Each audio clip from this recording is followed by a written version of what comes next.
So today we are going to see different four words. ठीक? So first word is there interdict. So what is mean by interdict in Marathi?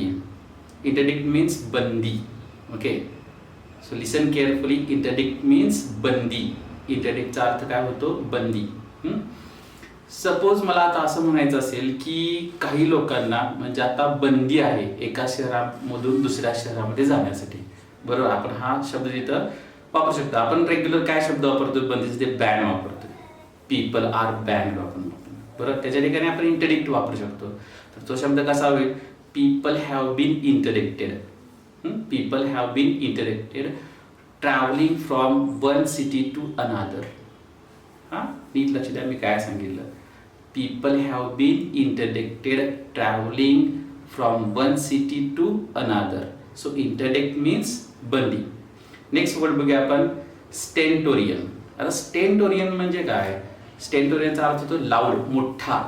आपण काय करायला म्हणतो की जर असं म्हणायचं समजा मोठ्यानं बोल, मला तुझं ऐकायला येत नाही, हे आपल्याला बोलायचं आहे.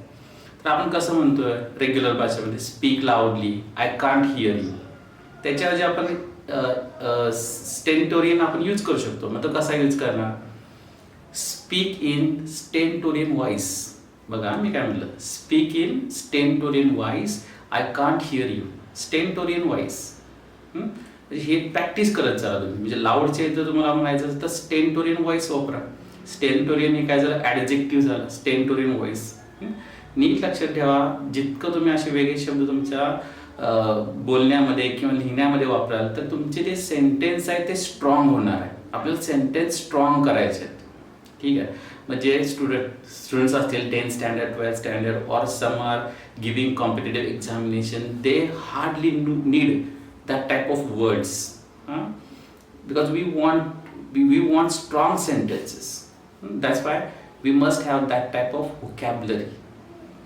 Next word is there ask over. आता ask over म्हणजे काय बघा. आता ask over ला आपण काय? इन्व्हिटेशन. आपण एखाद्याला इन्व्हिटेशन देतो. आता मला असं म्हणायचं आहे की घरी आमंत्रित करणं. खरं इन्व्हिटेशन म्हणजे मला आता एखाद्याला म्हणायचं आहे की मी तुला सोमवारी आमच्या घरी जेवायला बोलवणार आहे. तर इंग्लिशमध्ये आपण रेग्युलर कसं म्हणेल आपण?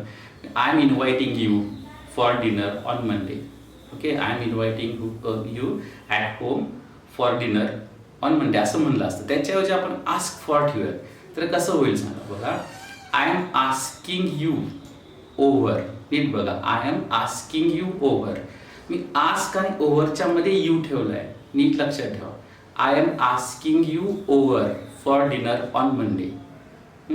म्हणजे तुम्हाला जेवणासाठी मी सोमवारी काय करत आहे? आमंत्रित करत आहे.